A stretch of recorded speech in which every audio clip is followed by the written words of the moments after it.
What up, guys? It's JRJuggernaut1, and welcome to another daily discussion. Of course, I'm going to be doing the third and final part of decks that dominate the meta. Yeah, I kind of been dreading this one. Well, let's put it this way. If I got an... Interesting, I have a message. Okay, nothing important. Well, let's put it this way. Unlike the whole Lightsworn thing, at least with this deck, I will not get any backlash. I hope. Though, to avoid any more backlash, I'm going to make sure that from now on, I do these these kind of the deck related daily discussions a little differently. Instead, I'm going to be doing a quick, brief summary of the deck, um, pros and cons, followed by an overall, a final outlook on the deck. Now let's talk about Infernities. Now Infernities is a deck that in a way came right the hell out of nowhere. I mean, cards were slowly being released in packs. You first had, and other places, you first had the 3 Infernity cards in the World Championship 2009 game, followed by a few Infernity cards released within Stardust Overdrive. But, you know, still, you couldn't really make a deck out of those cards. It wasn't until Shining Darkness came out that you got all these support cards, and you're given this pretty awesome deck. The deck's pretty straightforward. You play the effects activate while you have no cards in hand. Uh, it's very graveyard based, and you just spam the field with monsters. I personally find that it's pretty easy to accomplish, though. But again, I'll get into the pros and cons of it. But what's most notable about the deck is the OTK, which involves you spamming the field with a card known as Infernity Launcher. You can discard an Infernity monster from your hand, but you can also send it to the graveyard while you have no cards in hand to special summon 2 Infernity monsters from the grave, or I should say up to 2. Um, this just works. It just keeps it going. You can search for it with Infernity Archfiend, and then just keep spamming the field, and it just... Ugh. Then, of course, it ends with you taking Infernity Barrier, which is easily one of the most ridiculous secret rares to ever be created.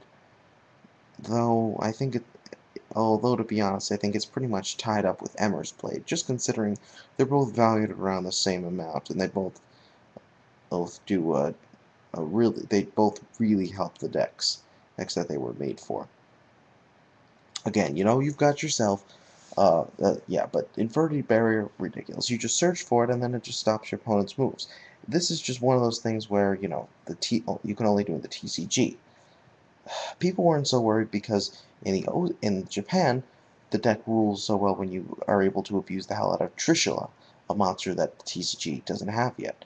Yeah, it's a level 9 synchro monster that when summoned, you can remove a card from your opponent's graveyard, hand, and their field. So, yeah, that's pretty ridiculous if you think about it. God, yeah. But the deck just runs really well. Now let's get on to the pros and cons.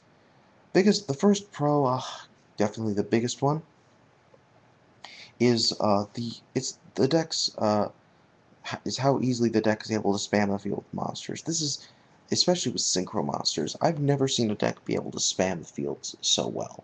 It just gets so many synchro monsters out in one turn, and that's pretty awesome in my opinion. Um, Pro number 2 is obviously the OTK. The fact that this deck is able to OTK you pretty easily, I mean, yeah, it's just, oh god, that's like, and I mean, one could argue that it's a con that you do need to have specific monsters engraved when you use this effect, but but honestly, it's not hard. It's all you need are really 3 monsters engraved to get the combo going, 3 or 4 depending on your preference. You just need Necromancer, Archfiend, and Beetle, and possibly Avenger if you're looking for more variety with the synchro monsters, but yeah, you get the idea.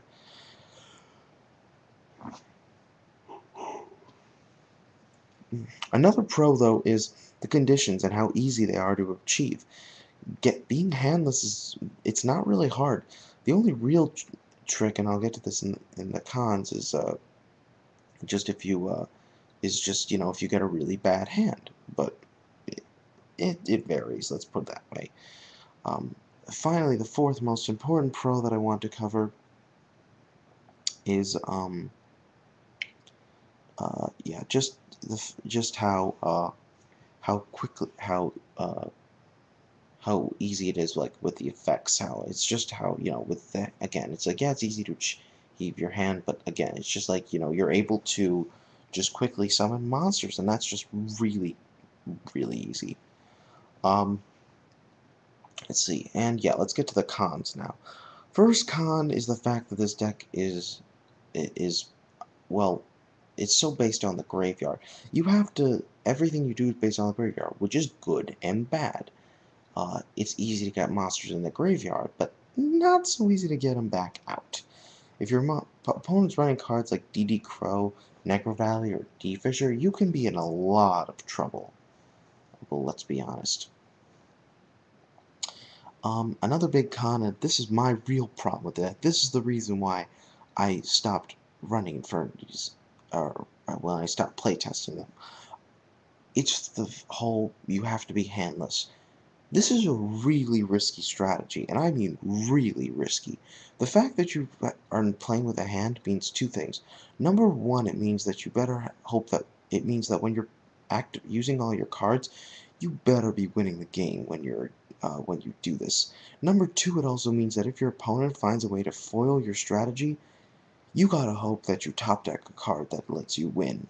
And I mean, like, you got a top deck Mirage, and this could easily not work if you've already used all your launchers. It can mean bad things for you. Okay. Another con, though, with this deck is just how kind of easy it is to screw up the combo. I'm not saying it happens that often, but what I'm saying is that all you gotta do is essentially stop launcher's effects from going off, and you're in pretty good shape. Now, yeah, DD Crow doesn't stop it, but if you Dust Tornado it or something, odds are your opponent's screwed, because then they're probably not going to be able to do much with what they've already got in the field. So yeah, it definitely makes things more challenging. um, Next con, and this is probably my biggest problem with the deck, um, is just the fact that this deck is probably the easiest one you can side against. Why? Because, well, think about it. You've got a deck that's totally based on the graveyard, so you focus on removing cards. You've got a deck that's very focused on special summoning, so you use something like Royal. You could use something like Royal Oppression or Thunder King. And then finally, there's also the fact that your opponent plays with um, no hands, so is summoning Dark Monster, so you play something like Shadow Imprisoning or Consecrated Light. So yeah, pretty straightforward. Uh, but that also can be a problem. You don't want to be siding in too many cards against this deck. The deck is a problem, but it can become an issue if you're starting to side in 10 cards against this deck. It's not usually worth it. My recommendation is you side in more like, side in a good amount of cards, but cards you know will screw it over, and and you take out cards you know aren't going to be very helpful. It's just, you got to be very careful. You can't side in 10 cards just because you know they're all going to work. It's crazy. So what's my overall opinion of this deck? Honestly, I just find that this deck is just pretty damn fast, and it's beatable, but it's annoying. The deck isn't as overhyped as people want it to be. It does usually do really well. And the interesting thing is, it's very questionable as to how this deck will be affected by the next ban list. Yes, it's true the deck will need to be touched, but then again, besides Launcher, I can't really think of anything that actually needs to get hit. Launcher's the only thing that needs to get hit. You can't keep it around because it's just it just works too well and it fuels the OTK.